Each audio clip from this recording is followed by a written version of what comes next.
¿Qué? Porque académicamente era la mejor. Correcto, y sigue siendo de las mejores. Y a nivel de colegios confesionales, lo mismo sucede con el externado.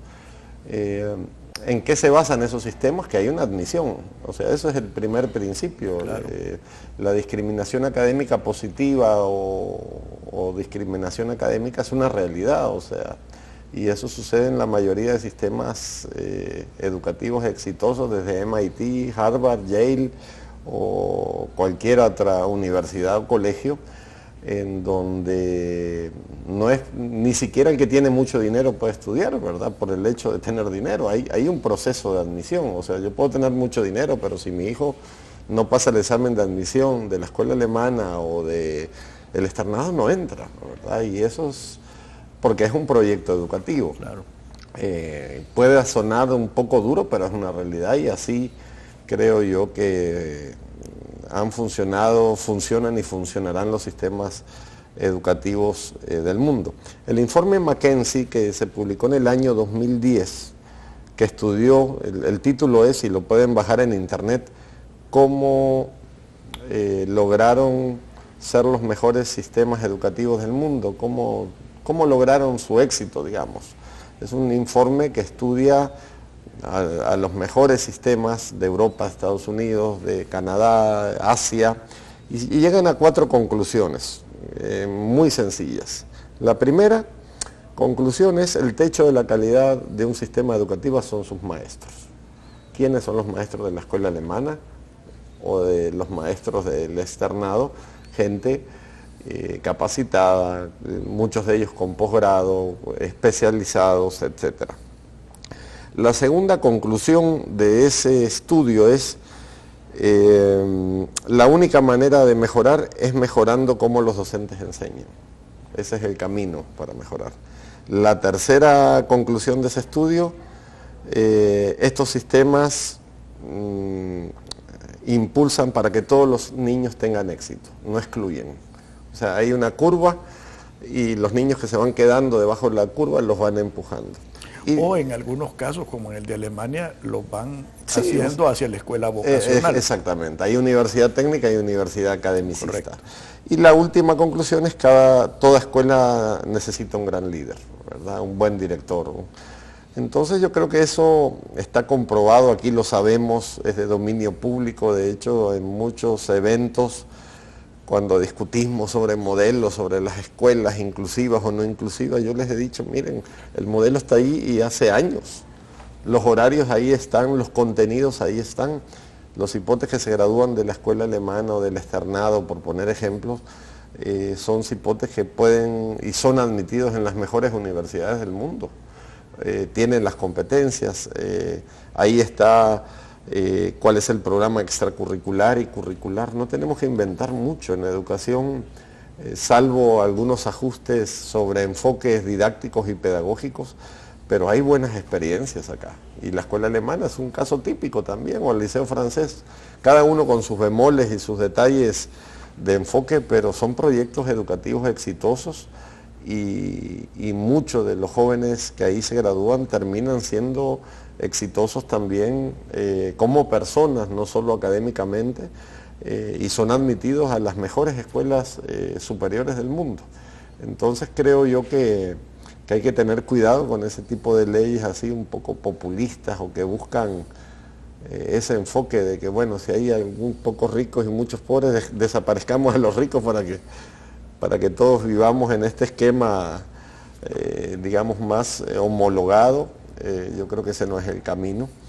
Y tenemos que tener cuidado, ¿verdad?, en cómo formulamos las políticas, porque ahora hay una tendencia que se nota un poco al menosprecio de la educación privada y al fortalecimiento de la educación pública, sobre todo en el nivel superior.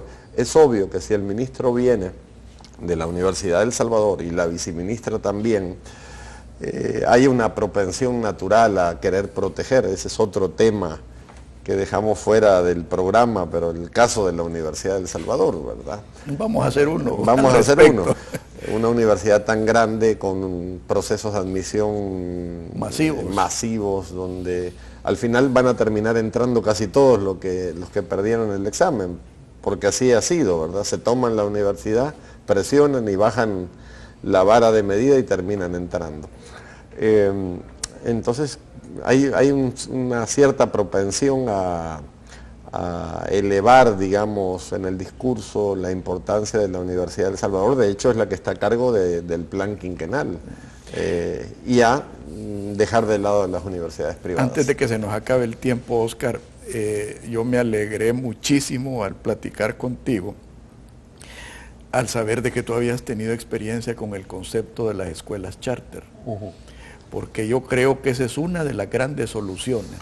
Claro. A la par del sistema de vouchers, a la par de Educo, para levantar la calidad de la educación, especialmente a las familias más necesitadas. Sí, fuimos en el año 98 una misión del Ministerio de Educación, donde fuimos académicos, diputados, fue doña Norma Guevara, fue gente del MINED, fuimos a ver las escuelas charter y KIP de Nueva York y fuimos a visitar al Bronx.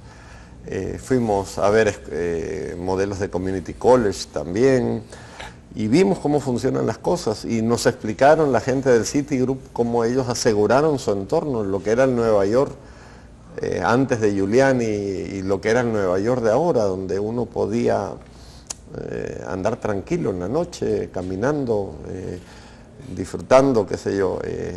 Años atrás era imposible, daba mucho temor y eso lo transformaron no solo con el plan cero tolerancia y aquel modelo de las ventanas rotas, que creo que es un buen modelo de análisis, sino también con estas escuelas que fueron penetrando en el Bronx y haciendo contratos de trabajo con las familias y sacando adelante y dándole oportunidades a muchos niños tradicionalmente excluidos, niños de color, niños latinos, puertorriqueños, y estas escuelas, y llevaron a los mejores maestros además, se daban el lujo de contratar por esa libertad que tenían, cuanto más problemática era la escuela, mejores eran los maestros, y aquello funcionó, y yo creo que es una lástima que no hayamos tomado nota de ese tipo de modelos que creo yo que son muy válidos y necesarios, y habría muchas oportunidades acá para echarlo a andar.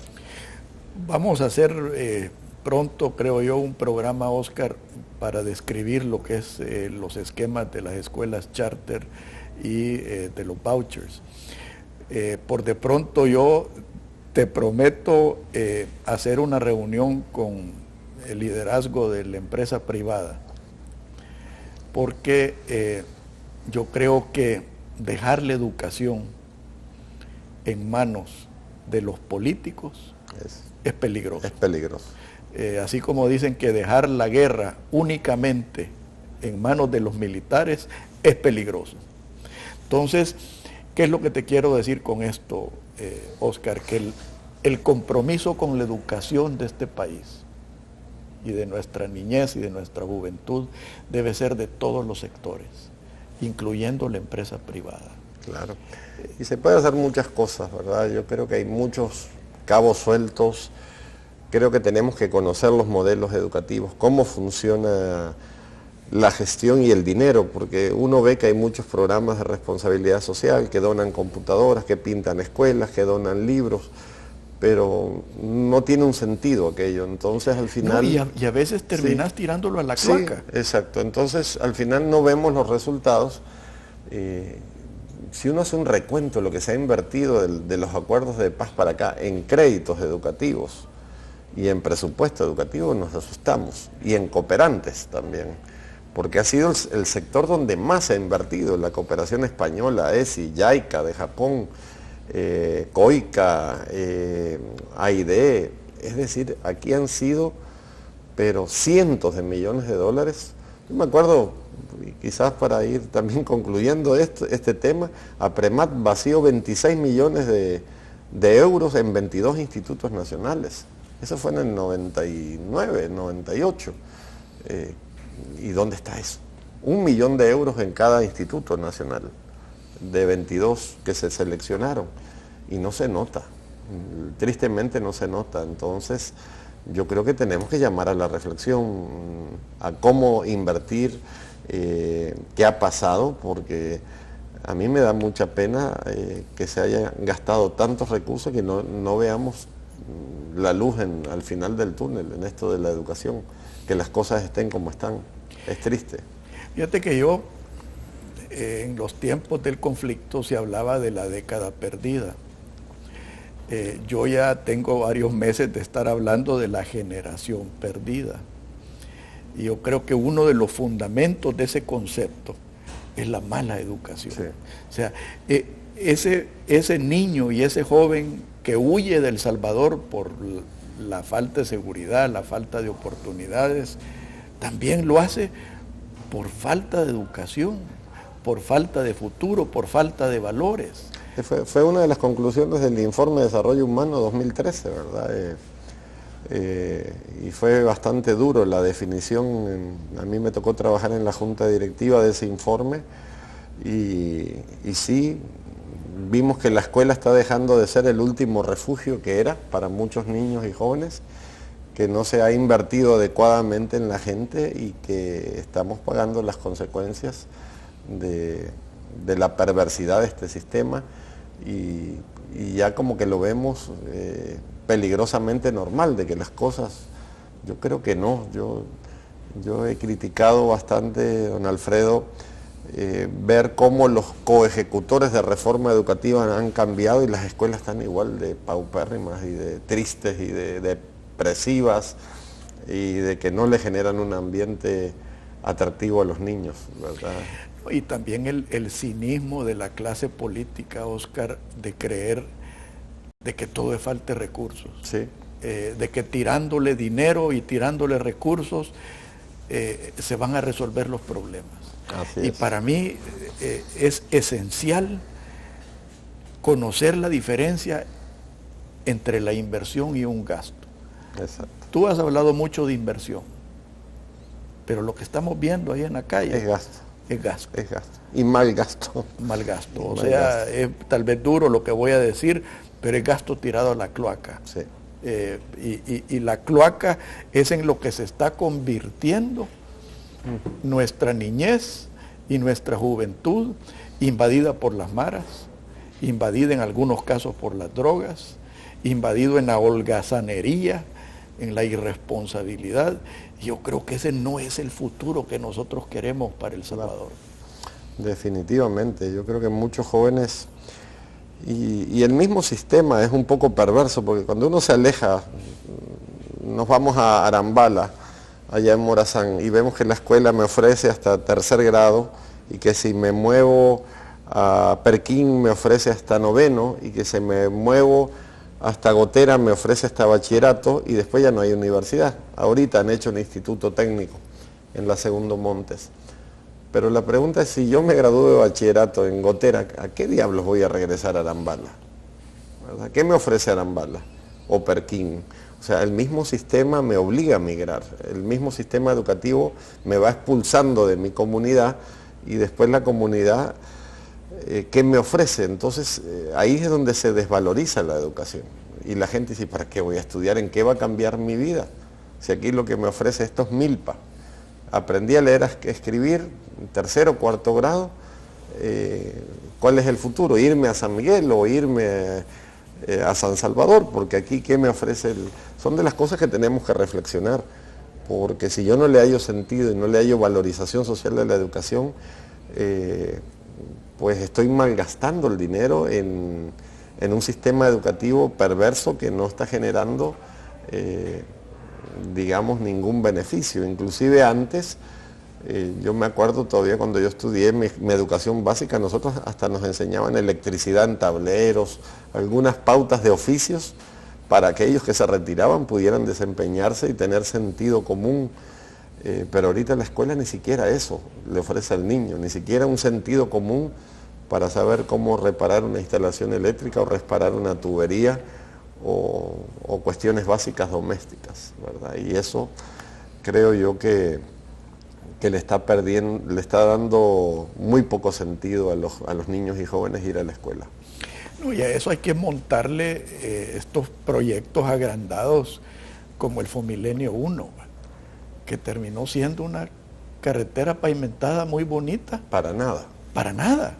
y muchos de los proyectos anclados productivos ahí están abandonados. Así es. Y va a suceder lo mismo con el Fomilenio 2. Con el Fomilenio 2. Entonces, es una tragedia que siendo un país tan pobre, estemos malgastando los escasos recursos, claro, ya sea que medio generamos o que nos vienen de donaciones. Y inclusive en estos proyectos, yo lo he dicho, aunque suena un poco mal y cae mal, pero además la carga burocrática administrativa que se tiene que montar para ejecutar estos proyectos es increíblemente grande para lograr resultados tan débiles, digamos, que no cambian nada o que los cambios son, digamos, para los ejecutores nada más. Yo creo que al que mejor le va en esto de Fomilenio es al director ejecutivo de Fomilenio, a los contratistas, a todos los que están alrededor de estos proyectos son los que terminan siendo los mayores beneficiarios, no los beneficiarios reales. Es triste, pero es así y a mí me ha tocado ver y participar a veces como consultor, investigador, evaluador de impacto, que somos estas personas las que nos beneficiamos de estos proyectos, porque nos caen consultorías, porque nos caen proyectos y tenemos la capacidad de administrarlos mejor y de sacarle un rédito, pero al final el beneficiario que aparece en el documento como el objetivo sigue bajo las mismas condiciones, ¿verdad? Y podríamos sacar casos de créditos, de donativos, de proyectos de muchos cooperantes, digamos, donde no se le ve, como decimos, el queso a la tostada. No, yo creo que existe una deuda, especialmente de la clase política, que creo que debería de tomar cuenta de lo que se ha dicho aquí, Oscar. Sí. Y yo, siendo parte de la empresa privada, también me siento como deudor y creo que nuestra obligación es por lo menos presionar, claro, a que las cosas cambien. Sí, no, y que vayan a ver escuelas, porque una cosa que da risa es que los ministros van a escuelas preparadas, no tienen que ir a escuelas de sorpresa para que se den cuenta cómo es la nuda realidad de la escuela, ¿verdad? Generalmente cuando van a visitas, ya aquello está todo maquillado, pintado, resuelto, bonito, oculto los problemas. Yo creo que hay que ir, me toca ir por mi trabajo a visitar muchas escuelas y aquí en San Salvador, o sea, estamos haciendo una investigación de escuelas urbanas de las que sacaron peores resultados de la PAES. Y uno dice, no hombre, si es obvio, o sea, bajo estas condiciones es obvio, o sea, no podemos esperar más de lo que está sucediendo. Y tienen que ir los ministros y los equipos a visitar esas escuelas y a darse cuenta de cómo está la situación. Bueno, Oscar, muchas gracias. Créeme que para mí ha sido una educación este programa y me entusiasma porque veo en el horizonte, en tu conocimiento y en tus opiniones, un rayo de esperanza. Creo que se sabe lo que se tiene que hacer, el problema es que la clase política no lo quiere hacer. Claro. Yo creo que el sistema educativo tiene un potencial, los jóvenes, los niños tienen potencial, hay que ayudarles y ayudarles bien, y efectivamente uno de los principales obstáculos es la politiquería en los sistemas educativos, el pagar favores con cargos en los ministerios de educación. El Ministerio de Educación ha ido creciendo a volúmenes increíbles. Yo estoy convencido que lo podemos reducir a la tercera parte y funcionaría bien, y podríamos invertir esos 100, 150 millones de dólares que podríamos descargar de ahí en mejorar el sistema educativo, pero ahí está el reto. De nuevo, Oscar, muchísimas gracias. Te agradezco y gracias a usted por lo mejor. Invitarme. Gracias. Que Dios los bendiga a todos. Muy buenos días. Esto fue Pensando en Voz Alta, conversación espontánea en la que se analizan los temas de actualidad, abordados bajo la perspectiva de Alfredo Mena Lagos. Pensando en Voz Alta.